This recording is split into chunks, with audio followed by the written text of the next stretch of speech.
following announcement has been paid for by the New World Order.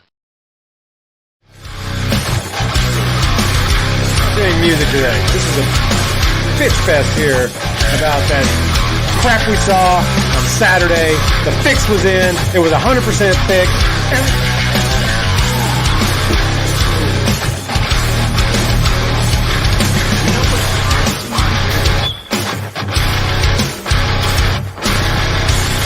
Oh, is it blurred out? It's blurred out for copyright and likeness. Well done.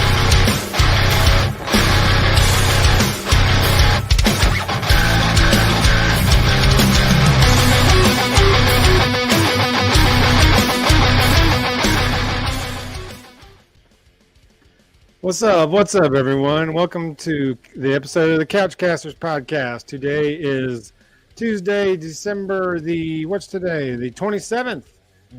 SEC basketball season starts tomorrow, so we're about to be cannonballed just right into the heart of basketball season. Pretty good non-conference schedule for a lot of the teams around, but hey, man, when it gets in the SEC grind, dude, that's a bloodbath in there. So I'm always into get really into basketball when the SEC season kicks off, which it does tomorrow. Bama's got Mississippi State. Auburn opens with Florida. Who does Arkansas open with? I know Arkansas is favored as well, so they're going to have a good season too. They're going to be a tough team as well. There's a lot of good teams. Yeah, I think they're ranked right behind us right now nationally. Yeah, nipping at our heels. Are they? Mm-hmm. All right, so this is where we start going in. Yeah, see, Arkansas is 11-1, LSU 11-1, but they haven't really played anybody. They really should be 12-0. They kind of got jammed up on their one loss. It's kind of a sorry way to lose that game that they lost. So what happened was, my buddy Mike was telling me about this. So what happened was at the end of this game, there's like 5.7 seconds left on the clock. LSU's down by 2. They inbound the ball. Guy goes full court, up the court, doesn't move at half court, crosses over, goes in, lays it up to tie the game. But referees huddle up and decide that they check the replay and the clock operator didn't start the clock fast enough. So the guy start the clock delayed like a second, starting the clock.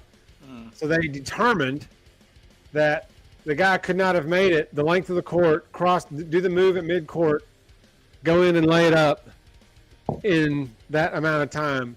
So they just said game over. There's no way you can make that kind of judgment call. That's what I said. There's I was no like, way. they at least get a full court heave up with 4 seconds left. You at least inbound it and get a running half court shot or something up. But he was like, nope, they just went and said it was determined, they didn't have enough time, game over. I was like, what? So, I mean, LSU should be 12-0 if we're being honest. They actually look pretty good with that new coach and some of those players he brought in from Murray State. Is that where it came from, Murray State, and where that LSU coach came from? I have no idea. I need to check on that. Yeah, I think it was Murray State. Okay. I think it was Murray State, if I'm not mistaken. But anyway, so they should be 12-0. I don't know who Arkansas lost to, but I mean that's pretty good. Even those 8-3 squads right there, Georgia and Kentucky sitting there at 8-3. I mean, I don't know that anybody had a non-conference grind like Bama did, though. I mean, there was that 4-game stretch. Overall, SEC hanging in strong. Yeah, That was a brutal stretch. there's those bottom feeders down there. But yeah, that 4-game stretch in the middle of our non-conference schedule was like 2 number 1 teams and UConn and, I mean, Michigan State. I mean, there was a grind in there, dude.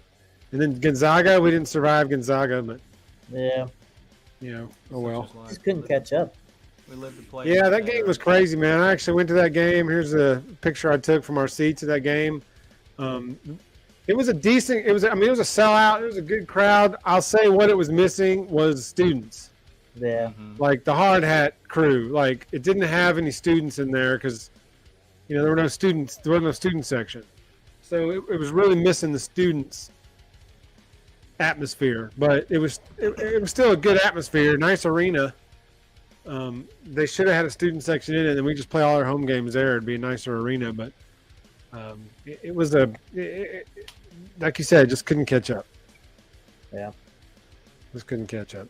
Playing against the 7th-year senior Drew Timmy. I know, right? The guy was in Gerald Wallace's draft class. But yeah, that's a pretty top heavy. I mean, that top 7 right there, all double digit wins, and then Georgia, Kentucky right there, just 3 losses apiece. Mm-hmm. I mean, And the Kentucky one, that really does kind of shock me now. I mean, they lost a couple in the first. Well, it says they're at a current streak of win one, so they won 1. But I mean, early on they struggled. Oh my goodness! I don't know what's going on. I mean, I think they lost a couple early. Yeah, I mean, yeah. I don't know. Coach Cal wants to keep it going. He's got to figure out a way to go through the SEC gauntlet once again, as he does every year. But we'll see. Everybody's gotten a lot better recently, so it's a freaking bloodbath. Oh yeah, the gap has definitely closed in. I would say. Oh, my man. This is my boy Matthew, my old neighbor, my good buddy Matthew. You're right, Matthew. Gonzaga didn't miss a shot. They shot like 80% in the second half. Yes. Bull crap, dude. Must have turned on the magnets for the ring magnets. Yeah. It was BS. They were just hitting everything. And like every time we would get a 3, they would come down and get an and 1. Like that. Like they'd drive right to the hole and whistle, and they'd off the glass, bank shot, and 1. 3-point play. Like, son of a p, dude. As soon as they got that 10-point lead, they just kept it. You're right. We get down to about 6, and then they'd hit 2 threes and go up 12. And then we'd trim it back to 8 or 10, and they would go up to. Then we'd hit a 3, and the crowd would be into it, and they'd go right down the court, drive the lane, foul off the glass, and 1 3-point play. It's just like, golly, we got and 1 like. I don't know how many times in that game. Mm-hmm. Yes, they did not miss a shot, Hadley. You're right. They didn't miss nothing. I just wish Big goober Timmy. Big goober. He was all flexing to the crowd and stuff, and I was like, man, we need to play these guys on campus. I just wish we could be a little bit more consistent from deep. I really do. I mean, I think it would make us a really lethal team. I think we're still a good team. And let me ask that question again to me at the end of January and the middle of February, and might have a new answer for you, because February is where we struggle. So. Yeah. But no, I mean, I think we're really good in the paint in the box. We've obviously improved a lot in the rebounding. Right. Turnovers. Oh my goodness, it's not good. The turnovers just kill me. I figured like we've lost 2 games as of right now. You cut the turnovers in half in both of those games. They could be they're 50-50 games. I mean it was UConn and Gonzaga, is that right? This picking up his dribble at half court, he lays it up. That's interesting. Continue. Clobbered Jackson State too. That should not have been. See, and that's another one. Like that's somebody we should definitely. I thought it was gonna be a slaughter, and then actually. Joke's on you. Yeah, it was the Mo Williams homecoming. You have the expectations for Bama to do well. Let me give you some knowledge. That was my mistake. No. No. No. Yeah. So here's what we got. Let's see. This is what we got coming up.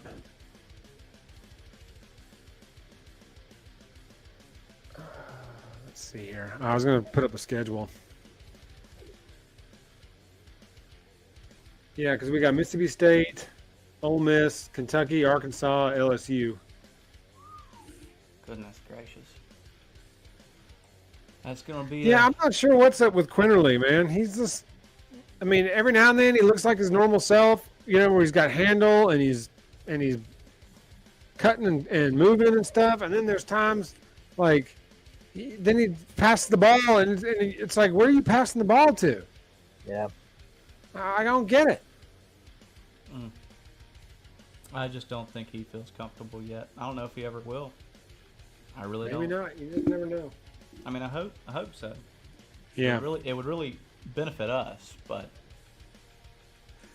I would agree with that. That would really help if he would stop turning the ball over. Well, But I feel like we're saying this every week. You know, like the turnovers. Again, it's like, well, if we just clean the turnovers up. Well, if we just stop turning the ball over. Well, just stop turning the ball over. Well, turnovers just killing us. Oh, man, we'll get them cleaned up. And then he talks about it after in the post game. We got to get it cleaned up. Got to get it cleaned up. And then every week, It's just right back. 15 turnovers, 17 turnovers, halftime, 13 turnovers at halftime. And then some of them, they're like dribbling on the court and they just pass the ball to nobody. And you're like, into the stands. like I've seen that or one. directly to the defender. You're just like, what are you seeing that I'm not? Like, I don't understand. But yeah, so tomorrow we're at Mississippi State. Oh, we're opening up conference on the road. That's great. At Mississippi State. And then Tuesday, we're home versus Ole Miss. Then next Saturday, the 7th, we're home versus Kentucky. Following Wednesday at Arkansas. That'll be fun. Yeah. And then January 14th, that following Saturday, home versus LSU. So that's a grind right there. Good grief. And let's see. Mississippi State, Ole Miss, Kentucky, Arkansas. Mississippi State, Ole Miss, Kentucky, Arkansas. I mean, that's... What's our February schedule looking like? Do we have a pre for that? A pre-look for that? Let's see. Because that's... We got LSU, Florida, Auburn, Tennessee, Georgia, South Carolina, and Arkansas. God. South Murderer's Carolina Row. being like the only gimme one. Murderer's Row. And Georgia's not that great, but I mean... There's nobody to sneeze at either. Exactly. So, Yeah. Oh Yeah. gosh, I wish I hadn't asked. I'm going to try to go to that game in Baton Rouge. I'm going to try to talk Mike into getting us some tickets down there. Even though we lost that game we went to last year and lost. Every game I go to, we lose. Maybe I shouldn't go. Hey, you always said, Jeff, best seat's always on couch.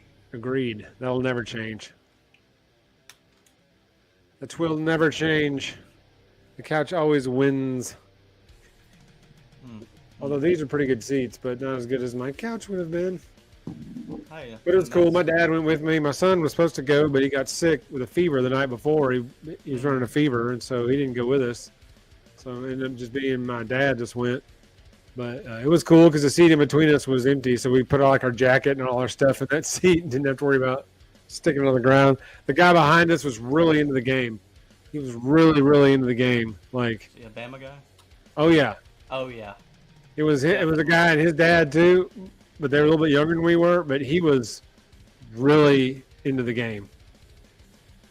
Yes, Matthew is dead right about this. On the couch with some Gentleman Jack on the rocks. Hard to top that.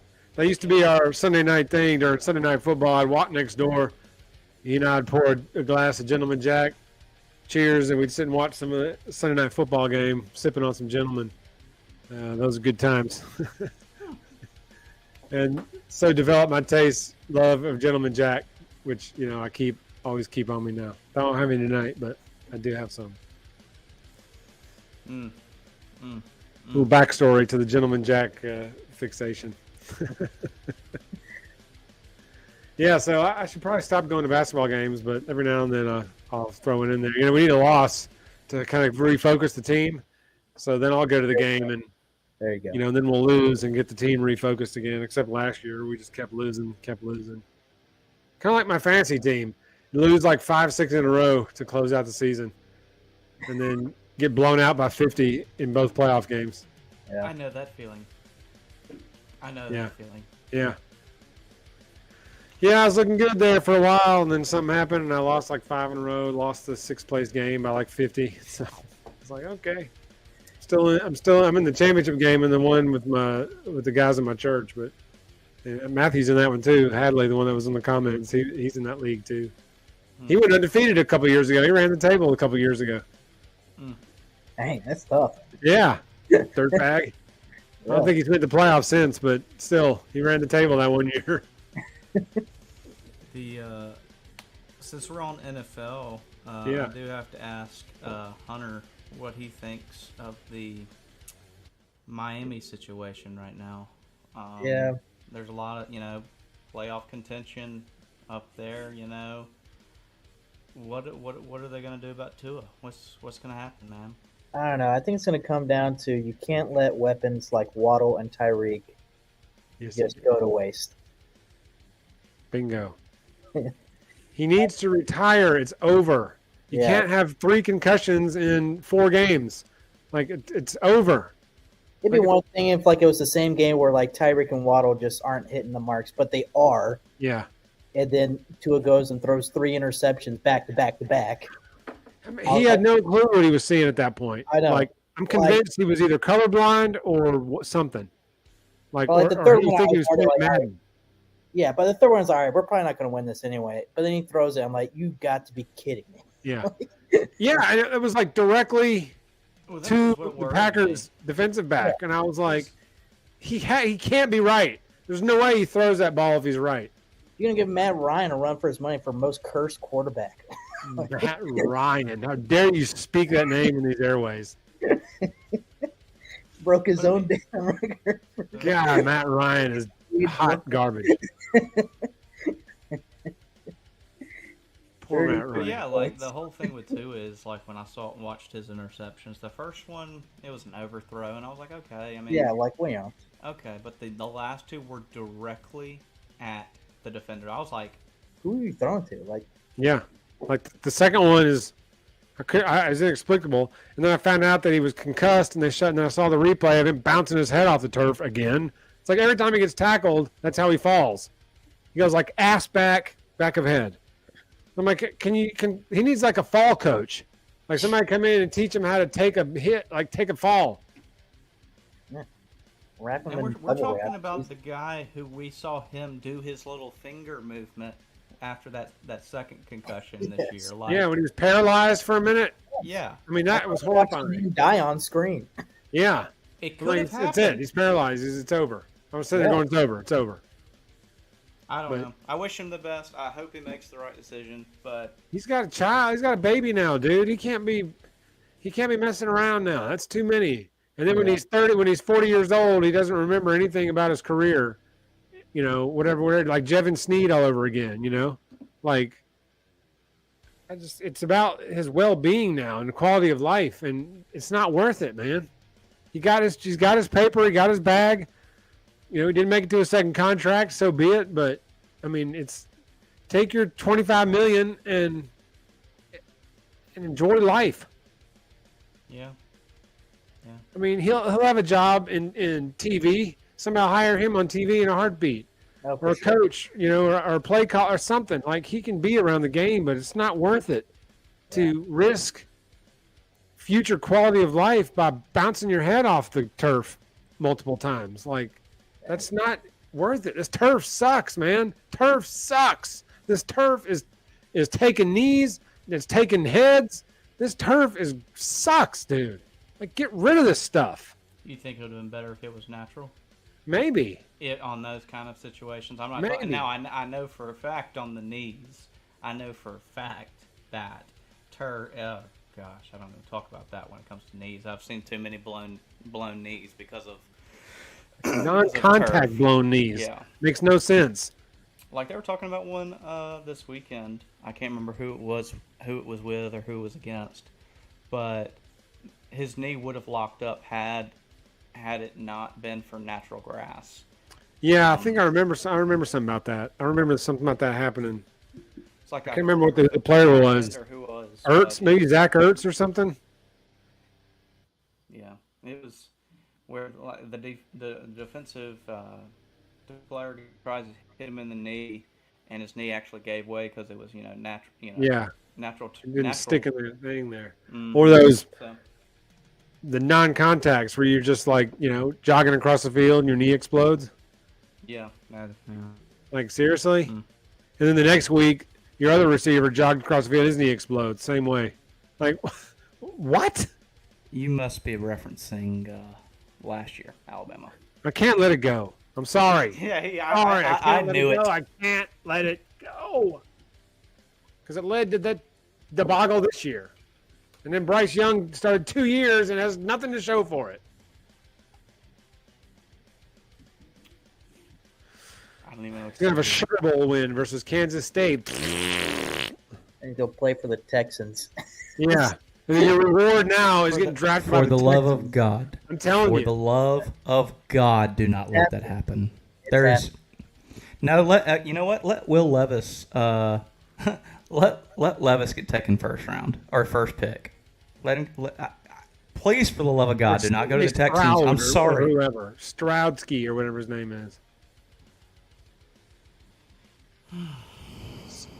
Somebody. But no, Bryce's reward for all this, for having Bill O'Brien as your coordinator for 2 years, is going to be to go to the franchise that Bill O'Brien torpedoed.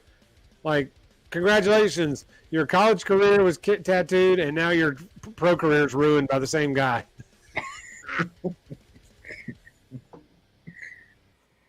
I mean, What did Bryce do to deserve this? Nothing. He's a good kid. Apparently, that's what Mac Jones is struggling with his offensive coordinator. From what I've been Oh, you hearing. mean the Grayson Allen of the NFL, Mac Jones? Yeah. Jeff and I were talking about that earlier. I was like, I've seen some of those plays where they're calling dirty, and I'm like, maybe. But Did he grab somebody's ankle in one of them? Yeah. And then he went at Eli Apple's knees on this other one. He said trying This to past week. impede the blocker or something. It doesn't even make sense why he dove for his knees, but he's trying to. Yeah. I'm just like, oh, Joker, man. You're the lovable dweeb for all those years. And you go, "Ooh, goofy Mac Jones, whatever." It turns out he's just a dirtbag. McCorkle. I guess we have to have faith. That's all right, in dude. Jalen He Hurts. hung 50 on everybody he played that year and went undefeated and won a ring. So, tip my hat to you there, McCorkle. Do your thing in New England. I'd be pissed too if Matt Patricia was my coordinator. And guess what? He might be reunited with. Well, actually, he won't be reunited. He might get to meet the offensive coordinator that torpedoed Bryce Young. So there you go. Oh, Bob can maybe do something with him. Who knows? But yeah, if I'm Bryce, I'm like, yeah, I'm gonna go back to Bama for one more year, play with this wicked tight end that just committed, play with this recruiting class, and more importantly, not play for the Texans. Go to the Dolphins. They need to. Yes, I mean the Dolphins are gonna need a quarterback because this is not gonna work. Can we make that happen? Like this is not gonna work. I'm sorry. Heck, they might draft one this year just because of this. Yeah. I mean, if I was an owner, I'd seriously consider it. They have to. And it's nothing, and everybody knows Yeah, this about it when I it's say not- this. It is nothing against Tua, and Tua should No, know he that. isn't. Yeah. Oh, absolutely not. It's about his well-being now. I mean, I'm sorry to keep harping on that, but that coming from somebody who's had that happen, has had numerous concussions from playing, obviously not at that level, but concussions are concussions no matter what. Yeah. Yeah, it's scary. It is about quality of life because you don't want to end up being, this might rub some people the wrong way, but don't want to end up being a vegetable. And, you know, everybody talks about safety in this game now. Okay, it's time to actually stand behind that and be safe. Well, how many stories you hear about Too many. guys with CTE committing suicide, not remembering who their families are, like just crazy stories you hear about these guys with these post-concussion symptoms from all those years of abuse. Yeah. But yeah, so Not good stuff. Bryce needs to come back to play with this class. I'm with you, Matthew. Play with this recruiting class because these some beasts. Surely in this haul we got this year, there's a couple of receivers that can run a decent route and have proper technique. You know, like right. Do have to have a little shout out to Papa Ely, Dirty Mike. He stated, Saban warned everybody. He warned everybody what was going to happen when this NIL stuff came about. It's now happening in recruiting, and he's hitting the transfer portal hard.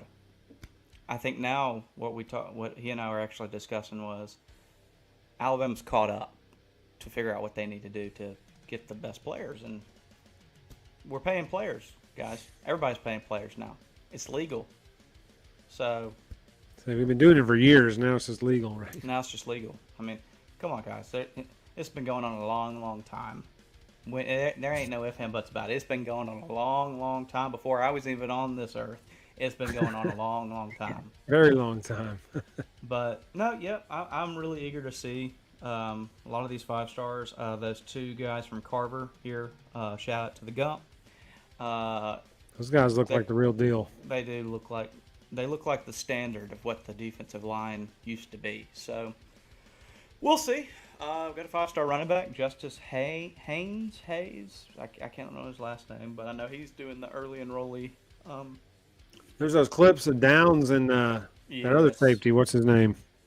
Starts with a B. Gosh, Can't think of his name. But those two early enrollees were running drills at Sugar Bowl practice today. Mm-hmm. So that was very pretty fluid. cool. I liked it. Yeah, that was Liked pretty what I cool. saw. I liked what I saw there, just in them running some drills and stuff. I love getting those early guys in there with the bowl practice and running with the big dogs.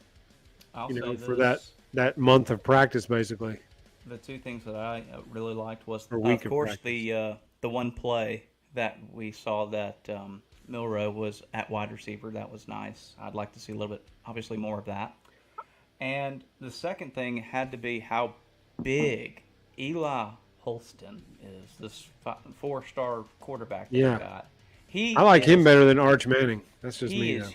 huge. Yeah. I kid you not, the kid's probably 6'4", 6'5", weighs about 240. Holstein is? Yeah, Man, that's like Ben Roethlisberger size, 6'5", 240. And he's a big I'll Josh say this, Allen. he was over 230, 235. You go look at some pictures from today and see the other quarterbacks that we have, and you know that they're over 215, 220 pounds, and he's just bigger. Can he throw? Great question. I hope. I hope. That's all I want to know is, can he throw? Well, first off, got to have a offensive line to protect him, and after that, you got to have receivers that can catch. I gotta believe that. Very nice. I hate to believe that it's Holloman Wiggins is why these receivers are so bad. But then I'm like, how could an entire room of receivers all be so bad at all the same stuff? You know, like all the DBs got hit for PI all season long for the same exact reason. Never turning around, never looking for the ball, just plowing through the receiver every play, no matter who it was, no matter which game it was. It's like the same thing. And I'm like, this is coaching, man. This is somebody somewhere is telling these guys when the receiver slows down to catch the ball, just blast through him. I mean, just plow through him, and we'll take the 15 yards instead of the spot foul. That has to be it. But it's like some of the time it's third down, and they just plow through him. First down. But the receivers running poor routes, poor techniques. I mean, it's just like, you know, is that coaching or is that just an entire room full of guys that weren't ready? It's the definition of insanity, doing the same thing Yeah. over and over. Yes. And like that's all the season was every week it was the same thing over and over again. Yeah. Same deal with the receivers, same crap with the DBs, same crap with the Tua blitzing every play and taking himself out of the play. I mean, it was just the same thing. And nothing changed. And I'm like, A lot of that has to do with scheme, though, too. Yeah. I do have to say that one thing is coaching the wide receiver. Oh God, I'm sorry. The wide receiver coaches. That's got to be a thing. But also the scheme being called. Yeah. The plays being run. If you don't have a dynamic route running, or you don't have any dynamic routes for the receivers to run, you're going to get what Hunter said, the insanity, the repeating the same play over and over again. Then you end up jogging the play, and then that leads to bad habits. Yeah. Which is, I think that happened a lot That's this year what happened. too. Yeah. Yeah. I think that has to do with the catching too. They just have, and this is just obviously eyeballs and opinions, baby. So theme of the show. the whole idea of it, and that's just my 2 cents on it. Well, yeah, Matt, I agree with that. Coaching has some part of it. These guys can recruit like MFers, but yes, you're right, Parker. intensity, bringing it to the you got if you to play for Alabama, you have got to bring it day in and day out every Do day. we miss Cochran? I mean, am I tripping, or do we miss that guy? I do. I do. But I don't even know with the changing landscape of college football, the players playing, some of the ways that used to work will not work anymore. That direct, hands-on, it sometimes can be a little outlandish, but it's to get the best out of the player. Yeah. And some players will not respond well to that nowadays. We've seen that. We see it not just at Alabama. We see it at Georgia. We see it at Tennessee, Texas A&M. I mean, it's everywhere. It's just a different age, and some of these coaches have to, they have to learn new ways to coach and new ways to lead and teach these kids. That's so true. It's a new age. It is, and I don't know. I don't know. I have no idea. It's a new game. It's definitely a different game. I know basketball coaches are like, man, we've been dealing with this for 50 years, man. What you guys talking about? I don't hear you football coaches pissing and moaning about this stuff. Yeah, that's We've true. been dealing with one and dones and pay for play for 100 years. And the other thing is like having to re-recruit your own players. Yeah, that's what I hate with about it. The transfer portal and whatnot. I'm like, Yeah, that's what I don't like is having to re-recruit guys you've already recruited. Like the next year. yeah. Like they don't even stick around a year and they're in the portal. That's why I'm curious if they ever are going to put like some restrictions. Yes. Like not crazy, but They have the to. coaches are going to be pitching a fit about this. Yeah. And I mean, speaking for Alabama, yeah, we benefited a lot from it, but we've also seen a lot taken from, or leaving Alabama, not taken. But I think it would help to be a limit on it. If you're a graduating student, and be a grad transfer. I don't know. Yeah. But like, there's that issue, Now, you could, let's say, you transfer 1 year and then you play in 4 or 5 games, and you want to transfer out again, kind of like the JT Daniels thing. I don't know how many times we can bring that name back up in this situation, but if you want to transfer again, that's fine, but you have to sit out 8 games or the next season. I think there's got to be, it's the Wild West. There's got to be some handle on this situation because right now it is absolute insanity. Good for Alabama and bad for Alabama. It's good and bad for both. I agree with Hunter. There's got to be some more stuff handled. I will say the people that did left, there wasn't anybody that really like stung. I'll say that.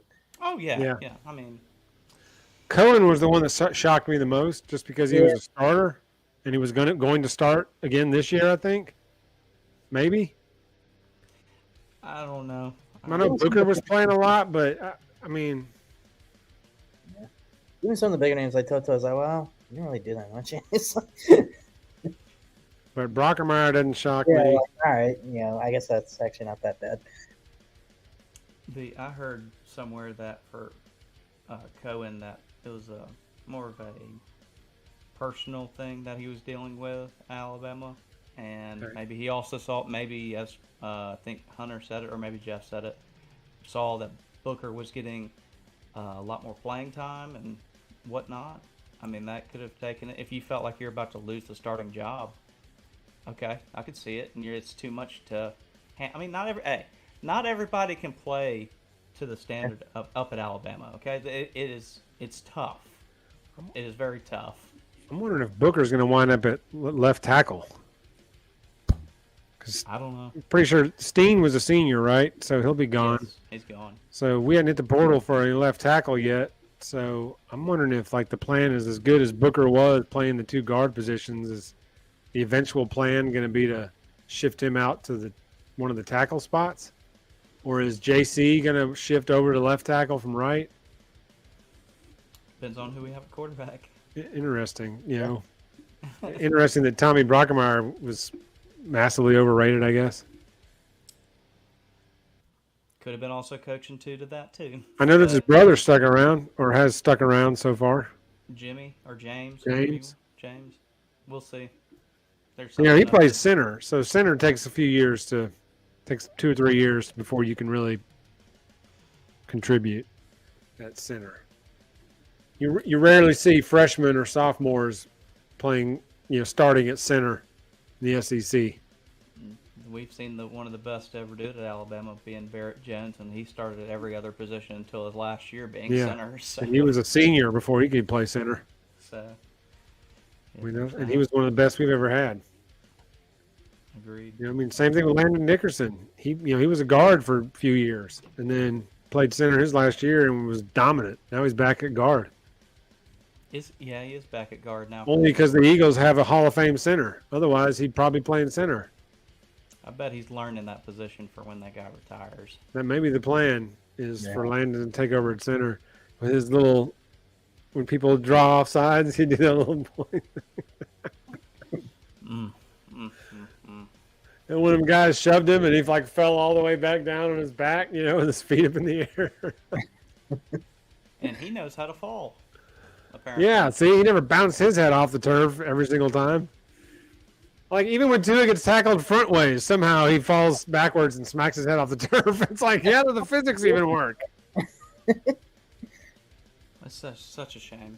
The physics don't add up. You fell face first. How did you bounce the back of your head off the turf? It's like a dang magnet in his head that just wants to hit that dang. I know, right? No matter how he falls, the back of his helmet just like magnets right to the turf. It's like a cat that always lands on his feet. Tua always just. Yeah. No matter what. Is this Tua's second or third year in the league? Oh, this is third. Yeah. Yeah, because his first year, same as Burrow. Yeah. Well, so 20 was his first year, so this will be his third year. Yes. It needs to be it for him. It does, but he needs to make it to year 5 to get that NFL pension money. Hey, we got a Facebook like from Chase Ely. Who would that be? El brother. Thank Little you, brother? Older. Older brother. Thanks, older brother. Thanks, Chase. Appreciate it. But where is he at? He's in Beham. Beham, okay. He's in Beham with my 2 nephews and my sister-in-law.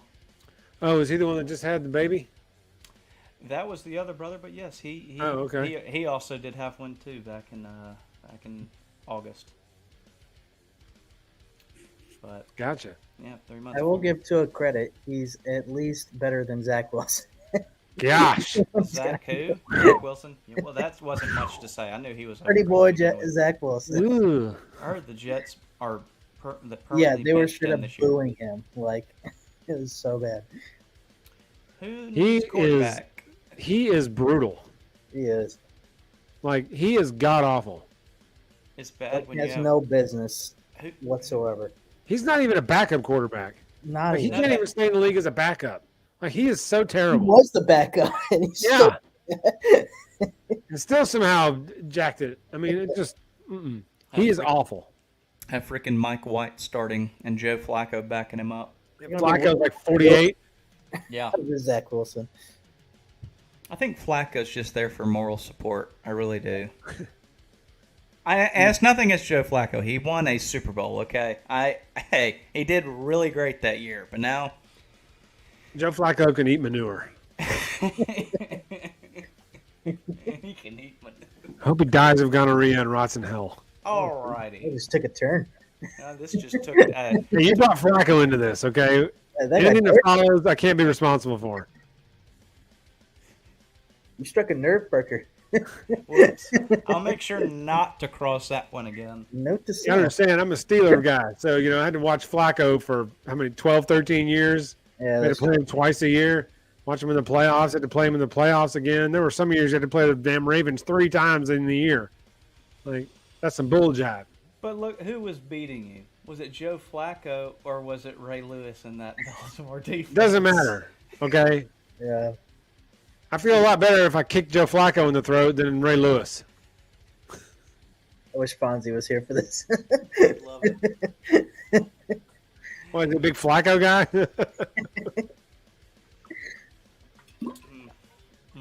Yeah, he'll vouch for the Flacco hate. It's okay. You had Troy Polamalu. It's okay. That guy came and wrecked people for years. Who's that? Polamalu. Yeah, Troy. Yeah. I did love Guy me some was- Troy. But Yeah, I did love me some Troy. I got a Troy jersey, but yeah. Anyway, I'll get on that soapbox. Joe Flacco. Yeah, Zach Wilson is just pure ass. Like that's it. Like I have never seen. It's almost an achievement. It's almost an achievement It's like a work of art, but for horrible football. to be that bad. I mean, the Ravens had like a wide receiver playing quarterback a couple weeks ago, and he was better than Zach Wilson. Poor Jets. They just can't win. It's just Or you could be the Broncos and and have Russ Wilson, that too. who got his coach fired a third of the way through the season. Well done, Russ. Congratulations. Like that's impressive. Like $230 million guaranteed contract, and you got your coach fired before the season was over. That's well done. And see, that's another one that bothers me. Like, what happened? This guy is not that. There's no way he just fell off a cliff and is this bad. How is this possible?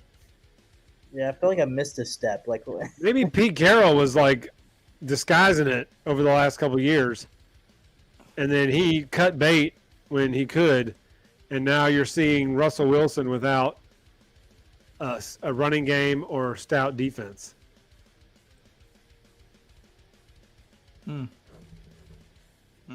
So, Well, he would have two. He would have 2 Super Bowls if it wasn't for throwing it on the 1-yard line. But that just happens. Just run the ball. yeah.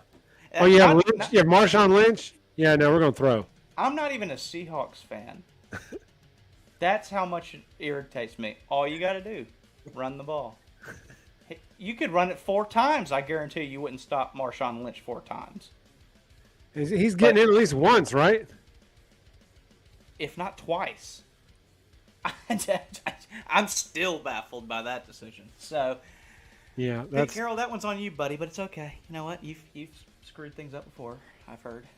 you're right. That's very interesting. Well, so hope everybody enjoyed. Thanks everybody that chimed in on the chat. Matthew, my son. I see brother Chase with a like. Heather Taylor, thanks Heather for tuning in there for a minute. Appreciate the like there. Thanks to everybody that joined in on the chat. Thanks to everybody that might tune in later on if somebody stumbles across this on demand. Appreciate you listening to however long you listen to us for. So we're just a couple 3 or 4 couch loving bams, like to talk sports. Bring your eyeballs, bring your opinions. Nobody's ever wrong. Although if you say Zach Wilson's a good quarterback, you might be wrong. Or that Tua is not concussion prone, you might be wrong. But it's your opinion. You're welcome to have it. You're welcome to bring it. So anyway, it was good seeing everyone, guys. Good seeing you guys again. Hope everyone had a Merry Christmas. Hope everyone has a Happy New Year. And by the time we reconvene next week, we'll have some bowl results. We'll have seen Bryce play his last game. Will play his last game. We can burn on some of that, and we will have some two league basketball games in the books that we'll need to break down. So good to see you guys tonight. Bring your noise and your opinions next week. We'll see you guys next week. Roll Tide. Roll Tide.